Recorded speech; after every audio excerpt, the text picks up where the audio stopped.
Hello दोस्तों, the recent podcast में आपका स्वागत है। तो आइए आज फिर से सुनते हैं एक सच्ची और डरावनी घटना। मेरा नाम राजेश है और ये बात ज़्यादा पुरानी नहीं है, बस 1 साल पहले की है। मैं दिल्ली में रहता हूँ और किराए के एक छोटे से फ्लैट में अकेला ही रहता हूँ। मेरा फ्लैट थोड़ा पुराना था पर किराए में सस्ता मिल गया था, इसलिए इसे मैंने ले लिया। शुरू में सब ठीक था, पर कुछ महीनों बाद मुझे लगने लगा कि कुछ तो अजीब है। मैंने अपने फ्लैट के पास कबाड़ी की दुकान से एक पुराना बड़ा सा आईना खरीदा था। मुझे लगा था कि ये कमरे को अच्छा लुक देगा। आईना देखने में बहुत सुंदर था। उसका फ्रेम लकड़ी का था और उस पर कुछ पुरानी नक्काशी बनी हुई थी। उसे लाकर मैंने अपने बेडरूम की एक दीवार पर लगा दिया। शुरू के कुछ दिन तो कुछ नहीं हुआ, लेकिन फिर मुझे हल्की हल्की चीजें नोटिस होने लगी। कभी लगता जैसे आईने के अंदर का कमरा मेरे असली कमरे से थोड़ा अलग दिख रहा है। कभी लगता जैसे मेरी परछाई ने पलक झपकते ही कोई अजीब सा मुंह बनाया हो। मैं सोचता कि ये शायद मेरी आंखों का धोखा है या थकान की वजह से हो रहा है। फिर रात के समय मुझे अजीब सी फुसफुसाहटें सुनाई देने लगी। आवाज इतनी धीमी होती कि लगता जैसे कानों का वहम हो, पर वो आईने के पास से आती महसूस होती थी। कभी कभी तो ऐसा लगता जैसे कोई बहुत धीमी आवाज में मेरा नाम पुकार रहा हो। मुझे डर लगने लगा उन दिनों। मैं सोने से पहले आईने की तरफ देखना मैंने बंद कर दिया, या कभी कभी उस पर कपड़ा डाल देता था।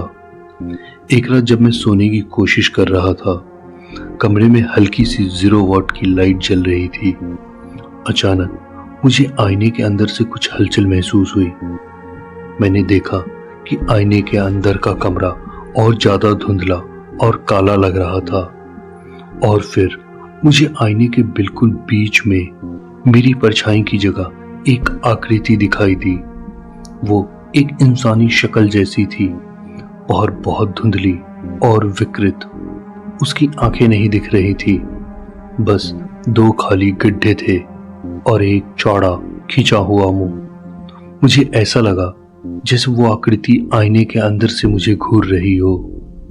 डर के मारे मेरा पूरा शरीर ठंडा पड़ गया। मैं हिल भी नहीं पा रहा था। वो आकृति धीरे धीरे आईने के किनारे की तरफ बढ़ने लगी, जैसे आईने के बाहर आने की कोशिश कर रही हो। मुझे लगा जैसे कमरे की हवा एकदम से ठंडी हो गई है। मैंने हिम्मत करके जोर से हनुमान चालीसा पढ़ना शुरू किया। जैसे ही मैंने पहला शब्द कहा, वो आकृति आईने के अंदर तेजी से पीछे हट गई और गायब हो गई। कमरे का तापमान फिर से सामान्य हो गया। मैं उस रात बिल्कुल नहीं सो पाया। सुबह होते ही मैंने तुरंत अपने कुछ दोस्तों को बुलाया और उनको सारी बात बताई। पहले तो उनको विश्वास नहीं हुआ, पर मेरे डरे हुए चेहरे को देखकर वो समझ गए कि कुछ तो हुआ है। हमने मिलकर उस आईने को उठाया और फ्लैट से बाहर नीचे कबाड़ के ढेर में फेंकाए। उस दिन के बाद से मुझे उस फ्लैट में कभी कोई अजीब चीज महसूस नहीं हुई, पर उस रात जो मैंने देखा था वो आज भी मुझे याद है।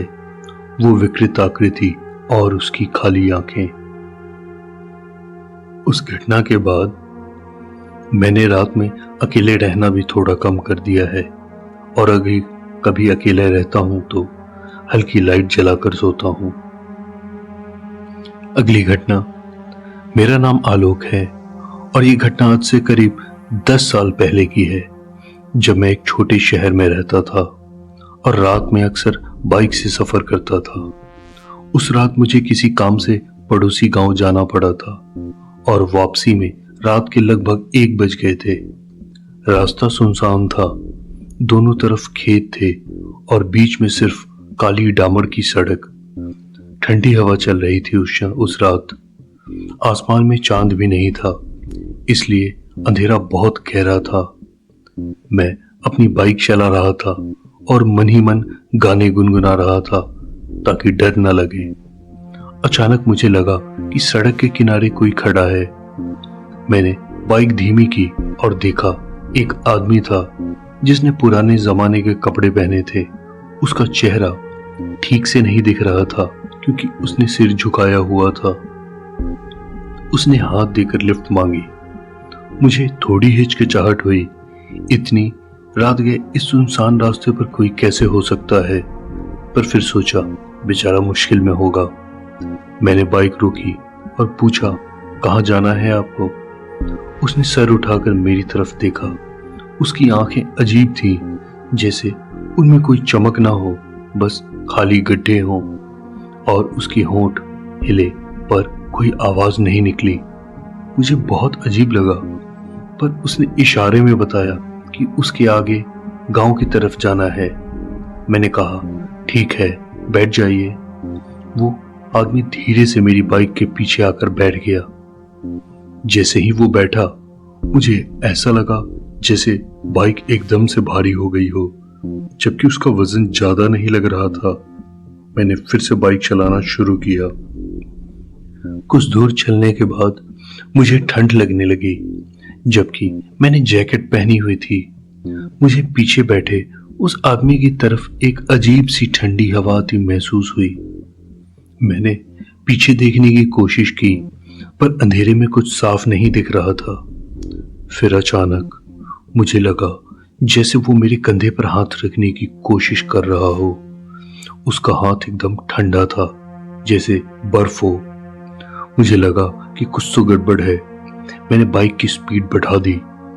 मेरा दिल तेजी से धड़कने लगा था। जैसे जैसे गांव के करीब आ रहा था, मुझे ठंड और बढ़ती महसूस हुई। मैं मन ही मन हनुमान चालीसा पढ़ने लगा। जैसे ही मैंने पढ़ना शुरू किया, मुझे लगा जैसे पीछे कुछ हल्का हो गया हो। मैंने हिम्मत करके पीछे देखा। अब बाइक पर कोई नहीं था। वो आदमी गायब हो गया था। मैं एकदम से घबरा गया। बाइक रोक दी और चारों तरफ देखा। कहीं कोई नहीं था। वो आदमी कहाँ गया, कब उतरा, मुझे कुछ समझ नहीं आया, पर मुझे पक्का पता था कि वो मेरी बाइक पर बैठा था। उस रात मैं जैसे तैसे घर पहुंचा। घर पहुंचकर मैं तुरंत नहाया और भगवान के सामने बैठकर बहुत देर तक प्रार्थना की। मैं काफी डरा हुआ था उस रात। उस घटना के बाद कई दिनों तक मुझे रात में नींद नहीं आई। सपने में वही इंसान दिखता था, लेकिन अब उसका चेहरा उतना साफ नहीं दिखता था। जब भी आंखें बंद करता, मैं चौंक कर उठ जाता। और उस रात के बाद से मैंने अकेले सफर करना रात को कम कर दिया है। मैं जानता हूं वो कोई इंसान नहीं था। वो शायद कोई छलावा था जो मुझे मारना चाहता था।